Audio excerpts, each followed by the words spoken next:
Time for a little would you rather. If you were only going to play one more year in the National Football League, would you rather be Aaron Rodgers on a team that went to the NFC Championship game or Tom Brady on a new team but with a bunch of weapons, even though that team hasn't had much success? I feel like I want to say Tom Brady here. I'd still rather be in the Tom Brady situation. First off, there's the old phrase of like, right, if you're not getting better, you're getting worse. And I feel like the Green Bay Packers, that's kind of what they did this offseason. They kind of like, oh, we're good. We went to the NFC title game. We're going to stay the same. We're just going to bring the team back. They made a few minor adjustments, but listen, if you're a quarterback, how could your eyes not open up about playing with the weapons Tom Brady's going to have in Tampa Bay? They are definitively better than the weapons Aaron Rodgers has in Green Bay. It's not even close. So I'm Brady all the way here. Yeah, I agree with you. I think that Aaron Rodgers would love to switch spots with Tom Brady right now if he could. That's the ultimate litmus test here. I mean, why ask us? Aaron Rodgers, apply a little truth serum and or liberal amounts of scotch, post-game scotch. We know how he likes that. Eventually, he'd be saying, yeah, I'd love to go to Tampa Bay and be with Bruce Arians and Mike Evans and all the weapons that they have and the defense they seem to be hatching and a team that feels like the arrow is going up, not at best flat in Green Bay. And like you said, if you ain't getting better, you're getting worse. All right, if you were a backup quarterback, would you rather be Jalen Hurts in Philadelphia behind the oft-injured Carson Wentz or Jordan Love in Green Bay behind the oft-prickly Aaron Rodgers? Well, this is a good question. I mean, it really is. Jalen Hurts, he's going to get to play this year in some sort of fashion, some sort of role on that Philadelphia Eagles offense. But I think ultimately, if we're talking about playing backup quarterback, I'd rather be Jordan Love. I'd rather be in his situation. I don't expect – we've already heard Aaron Rodgers has reached out to Jordan Love. I don't think Aaron Rodgers is gonna be mean to Jordan Love in any way, shape, or form. He's not going to blame him for, the Packers' stupidity in the draft. I don't think he'll be that type of person. So I'd rather be Jordan Love, one, because you get to learn behind a guy like Aaron Rodgers, sit back and just observe how he plays the game. And also, I just feel like I'd rather be Jordan Love because – they put themselves into the corner now. I mean, this is Aaron Rodgers' replacement. They're invested in Jordan Love. They're going to try to make it work by any shape or any way they can find possible. This is the heir apparent, and so he's sitting there and probably won't play much the first year or two.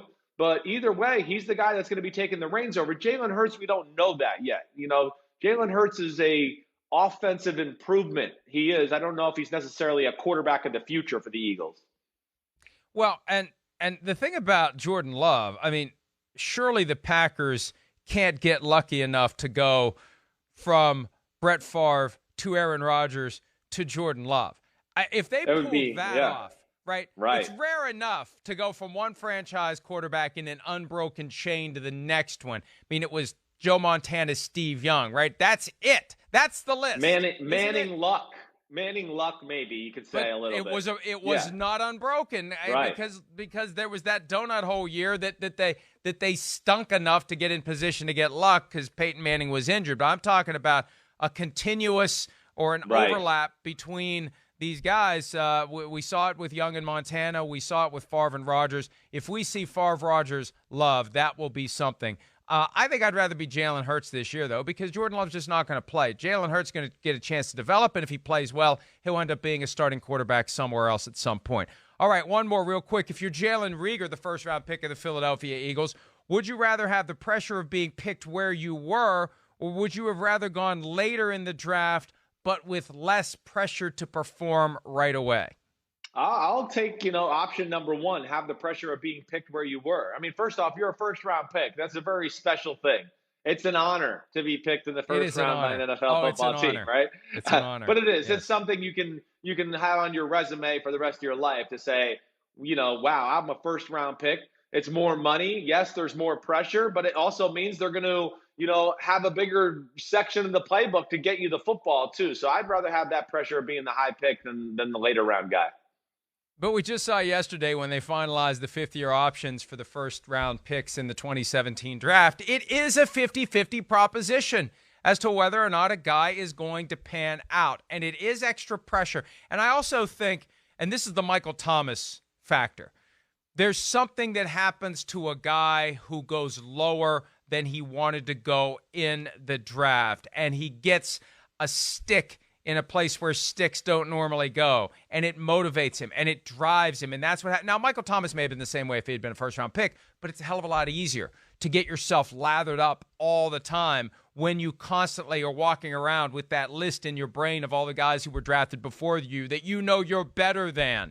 Justin Jefferson, who was still a first-round pick in Minnesota, has that edge to him just because there were 3 or 4 guys that went before him. So I think there's value in sliding to round 2 because it does light more of a fire potentially.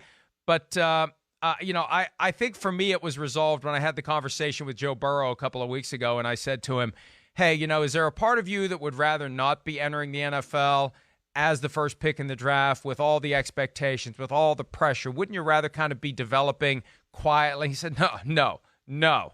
This is what you want. This is what I want. And I think the guys who truly do rise to the occasion, they're the ones who, it doesn't matter if they're pick 1 or pick 256. They are going to come to town and they are going to be ready to play at the highest possible level, and they are not going to fold simply because they have higher expectations than they otherwise would. Hi, I'm Mike Tirico, and thanks for watching. Make sure to hit subscribe for the latest news and highlights from NBC Sports.